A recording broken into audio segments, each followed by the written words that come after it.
La formalisation du secteur informel était au centre de la réunion du comité des conjonctures présidé ce mercredi 19 mai par le chef du gouvernement. Et puis combattre les ADF dans la partie est de la République, la MONUSCO s'est engagée résolument aux côtés des forces armées de la République démocratique du Congo, a rappelé Mathias Gilman, porte-parole de la MONUSCO, au cours d'une conférence de presse bimensuelle tenue ce mercredi 19 mai. Voilà tout pour les titres, restez branchés pour le développement. Heureuse de vous retrouver dans cette grande édition du journal sur la chaîne de l'éducation. Madame, Messieurs, bienvenue dans l'actualité. Le chef de l'État, Félix-Antoine Tshisekedi Tshilombo, vote que le vaccin contre le coronavirus a été victime d'une diabolisation. Il insiste pour une production de ce vaccin en Afrique. Il a déclaré au sommet de Paris sur les économies africaines le mardi 18 mai. Suivez-le. 1 600 000 doses et nous n'avons réussi qu'à vacciner 10 000, sans plus 10 000 personnes, et pour la plupart d'ailleurs des expatriés. Donc c'est pour vous dire qu'il n'y a pas de mobilisation du côté congolais, parce que à côté de ça, il y a eu beaucoup de travail des réseaux sociaux qui ont, passez-moi l'expression, diabolisé la vaccination en la faisant passer comme un complot international visant à exterminer les Africains. Il y a eu des leaders d'opinion qui ont pris position dans les médias, dans tous les médias, pour vilipender le vaccin, le faire passer vraiment pour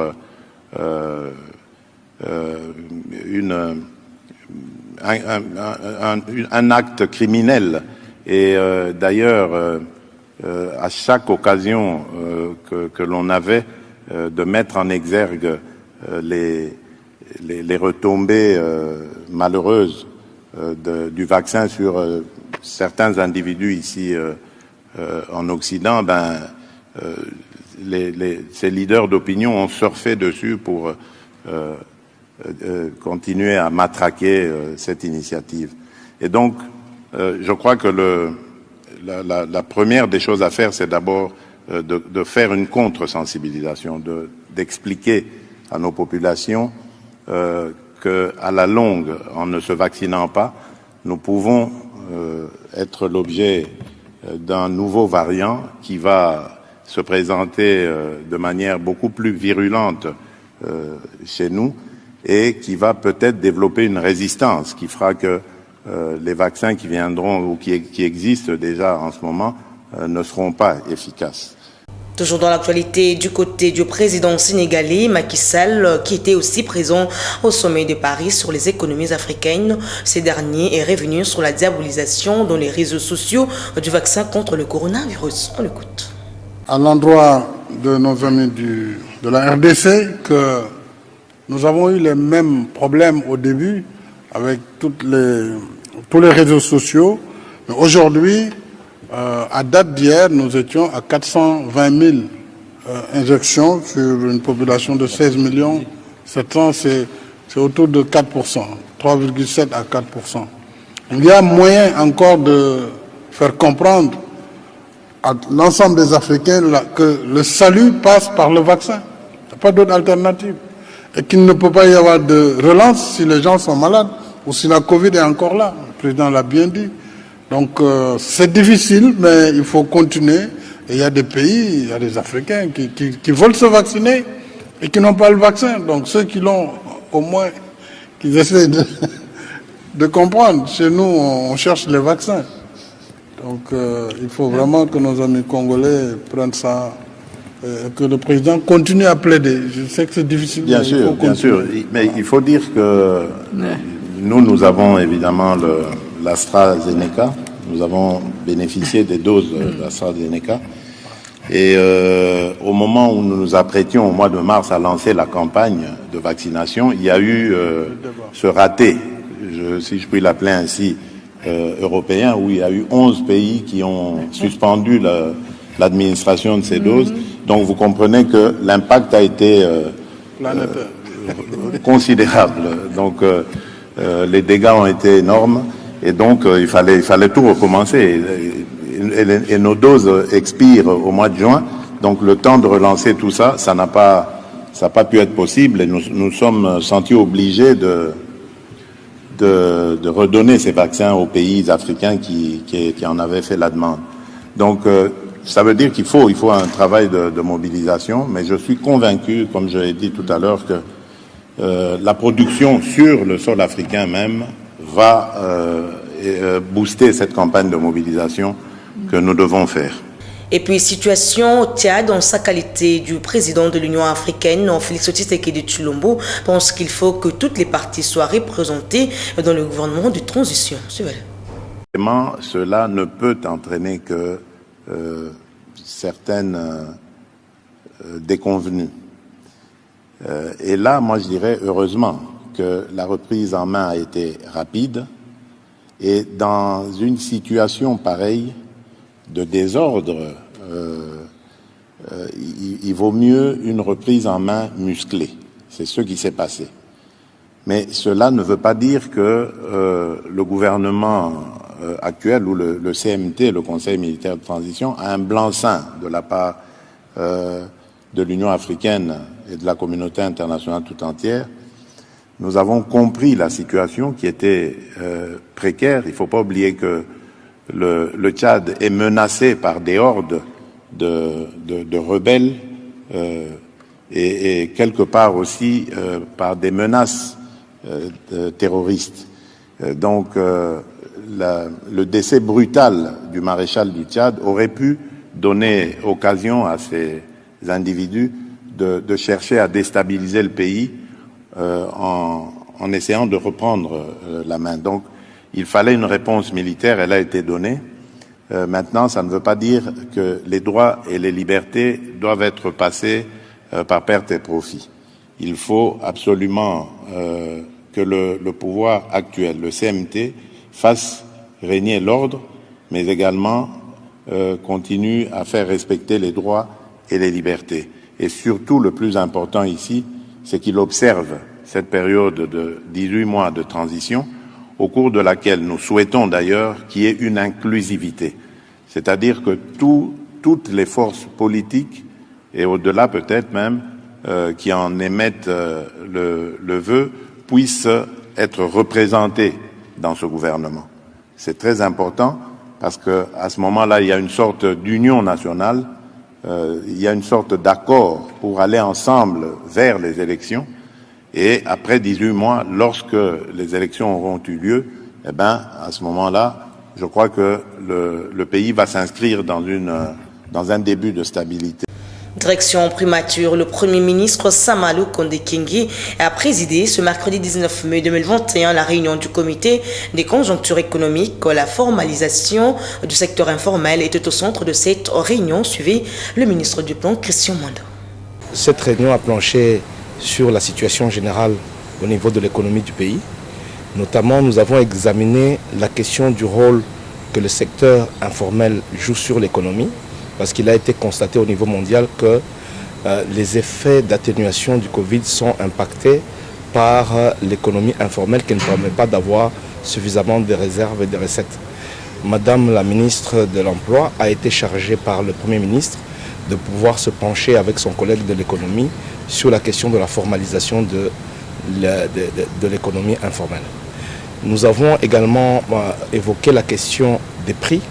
Nous avons constaté qu'au niveau mondial, il y a eu la semaine dernière une baisse des coûts des produits céréaliers. Mais par contre, ici en interne, on voit quand même qu'il y a une certaine tendance à une accélération de la hausse des prix.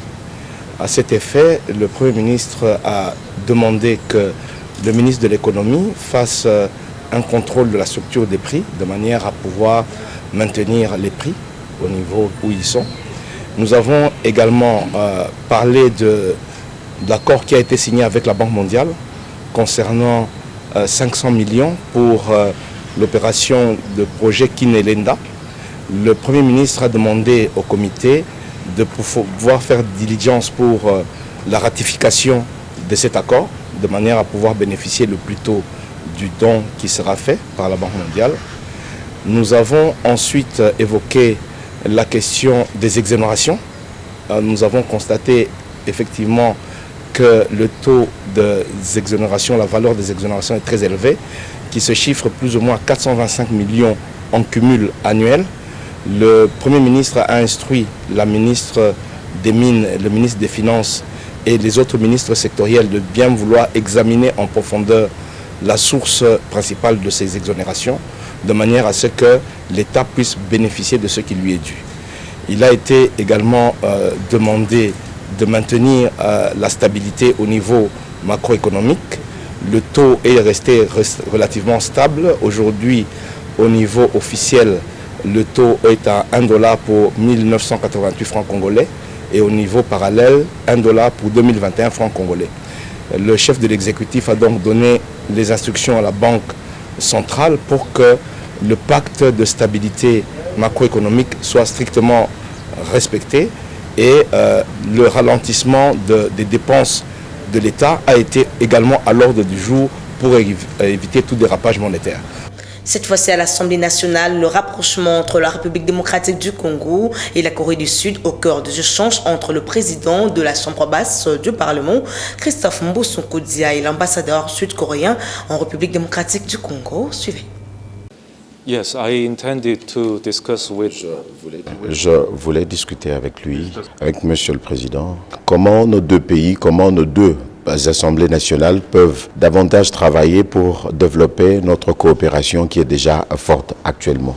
Nous nous sommes mis d'accord avec le président de l'Assemblée nationale que le niveau de la coopération actuelle est solide et fort.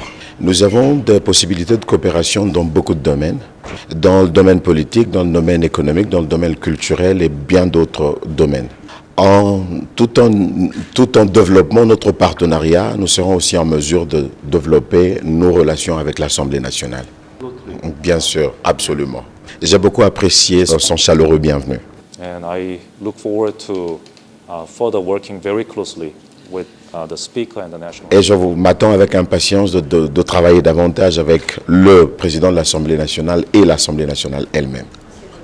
Restons toujours à l'Assemblée nationale. La réunion de la conférence des présidents des groupes parlementaires s'est tenue le mardi 18 mai 2021 sous la présidence du président de l'Assemblée nationale, Mbosso Kodia. Suivez le compte rendu avec le rapporteur de l'Assemblée nationale, l'honorable Émile Boula. La conférence des présidents a eu lieu hier sous la présidence du président Mbosso. Plusieurs questions ont été évoquées. La question liée au fonctionnement de l'institution à travers ses organes. Aussi la question ayant trait aux travaux de la session ordinaire en cours. Comme vous le savez, la conférence des présidents a plusieurs rôles à jouer, entre autres d'établir le calendrier de la session ordinaire, 6 propositions du bureau, du gouvernement et des présidents de commissions permanentes et de groupes parlementaires. Ensuite, le président de l'Assemblée nationale soumettra ses projets de calendrier des travaux en plénière pour adoption. Comme vous le savez, lorsque le gouvernement, après délibération en Conseil des ministres, demande qu'on inscrive dans les calendriers des travaux de la session un projet de loi ou une déclaration de politique générale, cette demande est des droits et l'inscription dans les calendriers est en priorité. Il en est de même pour son examen en plénière, c'est fait en priorité. Et donc voilà, la conférence des présidents a été convoquée par le président de l'Assemblée nationale pour annoncer qu'une nouvelle matière en provenance du gouvernement était déposée et qu'on devrait l'inscrire dans les calendriers. Voilà pourquoi je vous ai expliqué la procédure de l'inscription d'un projet, d'une matière en provenance du gouvernement dans les calendriers des travaux de la session en cours. C'était ça la synthèse de la réunion des conférences des présidents qui a eu hier. De le même registre, les députés nationaux ont adopté le mardi 18 mai 2021 la proposition de loi portant création de l'ordre national des ingénieurs agronomes. Le détail dans ces propos recueillis par Joël Nomakwai et Frédé Ekoutam. D'abord, j'ai un sentiment de joie parce que la plénière a compris qu'il fallait à tout prix travailler pour cette population qui ne vit que de l'agriculture. Et pour moi, c'est une satisfaction. Satisfaction parce qu'ils venaient de recevoir cette proposition de loi et en faire une loi qui doit justement motiver ces ingénieurs agronomes qui doivent se réunir en ordre pour travailler au bénéfice de la population congolaise. Voilà la raison pour laquelle, personnellement, je suis très satisfait du comportement de la plénière, de la façon dont nous avons présenté les choses et que les collègues députés ont dit apprécier et surtout l'accepter. Son impact dans l'opinion, c'est pour qu'on puisse d'abord valoriser celui-là qui s'occupe même de l'amélioration de leurs conditions de vie. Parce que les conditions de vie des peuples congolais ici dépendent plus d'abord de qui cherchent, mais qui ne résout pas leurs problèmes. Dans d'autres cieux, le manger, ce n'est pas un problème sur lequel chacun peut tabler tout le temps avant de sortir. Mais chez nous, ici, le manger, c'est la nécessité d'ailleurs. C'est ce que tout le monde recherche tout le matin. Or, si la personne de l'ingénieur a été très bien soignée, très bien, je peux dire très bien rémunérée, l'ingénieur est capable de produire ce qu'il faut pour que ce pays puisse se retrouver.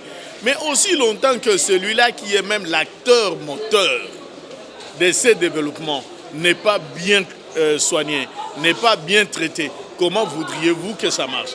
Voilà l'importance pour laquelle nous avons proposé cette loi, pour que la personne de l'ingénieur agronome et sa profession puisse être revalorisée dans ce pays et qu'il puisse être compté comme tant d'autres des professions pour que ceci apporte la solution qu'attendent les Congolais. Il faut aimer la Constitution. Si vous aimez la Constitution dans ces pays et que vous vous dites que nous sommes dans un état de droit, respectez notre Constitution. Nous l'avons dit. La Constitution de la République, à son article 36, point 5 ou alinéa 5, nous donne cet avantage de pouvoir nous organiser en ordre professionnel. Mais pourquoi vous allez ne pas l'accepter? Je l'ai dit dans les titres, la MONUSCO s'est engagée résolument aux côtés des forces armées de la République démocratique du Congo pour combattre les ADF de la partie est de la République. C'est ce qu'a rappelé le porte-parole de la mission de l'Organisation des Nations Unies pour la stabilisation en RDC au cours de la conférence de presse bimensuelle tenue ce mercredi 19 mai 2021 à Kinshasa dans ses installations. Je vous laisse suivre Mathias Gilman, porte-parole de la MONUSCO, dans cet extrait choisi pour vous par Junior Twendele et Olivier Mawila. Le bombardement de camps des ADF, c'est quelque chose qui n'était plus arrivé depuis longtemps, mais c'est parce que ce sont des opérations qui prennent énormément de temps, qui nécessitent une planification extrêmement coordonnée avec l'armée congolaise. Vous le savez, on n'a jamais caché qu'il y a parfois des difficultés de coordination avec nos partenaires de l'armée congolaise, mais on avance, on progresse. Et dans le cadre de cette opération, de ce soutien à l'opération des FARDC, il y a une coordination avec les FARDC qui ont pris en charge un camp, ou le bombardement d'un camp clairement identifié, et nous qui avons pris en charge deux autres camps qui avaient été aussi clairement identifiés. Mais il faut toujours rappeler que ce type d'opération militaire demande une coordination, une planification extrêmement précise pour être absolument certain que les cibles sont des cibles militaires, des cibles ADF, et qu'il n'y a pas évidemment de victimes collatérales. Mais nous sommes engagés à continuer à soutenir effectivement de la manière la plus robuste possible les opérations qui sont en cours de l'armée contre les ADF notamment, mais aussi contre d'autres groupes. Puisque nous parlons de la MONUSCO, le départ sur le sol congolais doit se faire selon le principe édicté dans les résolutions du Conseil de sécurité des Nations Unies. Le propos est du porte-parole de la mission onusienne Mathias Gilman au micro de Junior Twendele et Olivier Mawila une fois de plus. Bon, je pense que c'est un peu réducteur de dire la population de Beni dans son ensemble souhaite que la MONUSCO s'en aille. Il est évident qu'il y a une colère, une frustration qui s'exprime régulièrement contre nous, contre la MONUSCO, parce que nous sommes l'institution qui est la plus visible et la plus présente dans la région. Nous, ce qu'on essaye toujours d'expliquer, c'est qu'on peut effectivement avoir une opinion, on peut estimer que la MONUSCO ne remplit pas son rôle, mais il faut le faire évidemment dans la non-violence. Comme vous le savez, nous sommes déployés ici par le Conseil de sécurité avec l'approbation et à la demande des autorités congolaises. Donc ce travail de demander que la MONUSCO s'en aille, c'est pas vraiment à nous qu'il faut le faire, c'est vraiment l'autorité congolaise et le Conseil de sécurité qui prennent cette décision. Nous, on a un mandat pour aider les forces de sécurité nationale, on essaye de le faire au mieux de nos moyens, on travaille de mieux en mieux avec une coordination et une confiance qui, je pense, s'améliore à chaque fois avec l'armée congolaise. On a encore beaucoup de travail à faire, mais on est déterminé à continuer à le faire parce que c'est ce que le Conseil de sécurité nous demande et c'est ce que les autorités provinciales, nationales elles-mêmes nous demandent. Et pour clore ce journal en sport, le ministre des Sports, Serge Kondé, a tenu une séance de travail avec la conseillère du chef de l'État en charge de la jeunesse et le président de la FECOFA le mardi 18 mai 2021. Au menu, comment organiser des championnats de football professionnels, première et deuxième division à l'horizon 2026 en République démocratique du Congo. Reportage. Rendre professionnels les championnats de football des différents pays au sud du Sahara et particulièrement ceux de la République démocratique du Congo à l'horizon 2026, c'est ce qui ressort des échanges que le ministre des Sports et Loisirs, Tchembo Kondé Serge, a eu ce mardi 18 mai dans son cabinet de travail en compagnie de la conseillère du chef de l'État en charge de la jeunesse, Chantal Moulop, sous l'œil technique de la Fédération congolaise de football association avec les responsables de la Fondation pour le développement du football africain, Christian Enoch Lanidé, porteur du projet. Notre objectif, c'est de faire en sorte que en 2026, tous les championnats de football de première ligue et de deuxième ligue en Afrique subsaharienne surtout deviennent professionnels. Qui dit championnat professionnel au niveau de la première et de la deuxième division dit moyens financiers conséquents pour sa matérialisation. De ces faits, la FBN Bank, partie prenante dans ces projets, rassure. Nous sommes une banque mieux placée pour pouvoir parler football africain et surtout financement du sport en Afrique. Avec toutes ces parties réunies, tout porte à croire que la pratique du football en RDC est en passe de changer de cap au club, de se préparer conséquemment. La journée du ministre des Sports et Loisirs s'est poursuivie avec une autre audience accordée aux membres du bureau exécutif de la Fédération nationale congolaise des judo. Le ministre des Sports et Loisirs a tenu à terre tout malentendu sur la participation des Marie Bronzer au championnat d'Afrique des judo du 20 au 23 mai à Dakar. Mais on a parlé avec le ministre et que tout est fin prêt. D'ailleurs, elle va prendre son avion pour atteindre Dakar aujourd'hui même. Donc il n'y a pas de souci pour ce problème-là. Un bon père des familles, Tchembo Kondé Serge a invité les membres du bureau de la FENACOJU à l'unité pour le bien-être de la pratique et de l'image du judo congolais. Donc vous êtes une équipe, vous devez vous comporter comme un seul homme, avec un seul langage. C'est ça même qui va vous amener à la détermination, même au bon résultat. Ainsi, pour remettre de l'ordre au sein de la FENACOJU, la tenue prochaine des élections est vivement souhaitée. Et c'est par cette note sportive que ce journal a touché à sa fin. Vous nous avez pris en cours de diffusion. Voici l'essentiel du titre. La formalisation du secteur informel est au centre de la réunion du comité des conjonctures présidée ce mercredi 19 mai par le chef du gouvernement. Et puis combattre les ADF dans la partie est de la République, la MONUSCO s'est engagée résolument aux côtés des forces armées de la RDC, a rappelé Mathias Gilman, porte-parole de la MONUSCO, au cours d'une conférence de presse bimensuelle tenue ce mercredi 19 mai 2021. C'était là le rappel des titres fin complètement de cette grande édition du journal dont la chefferie a été assumée par Clarisse Chibanda. Un grand merci à toute l'équipe technique et rédactionnelle derrière la caméra. C'était Delphine Tondoula, Guilla Mayambalite, Maluta. Merci de votre fidélité. Retrouvez Rutsumbuti pour la grande édition du soir demain. Au revoir.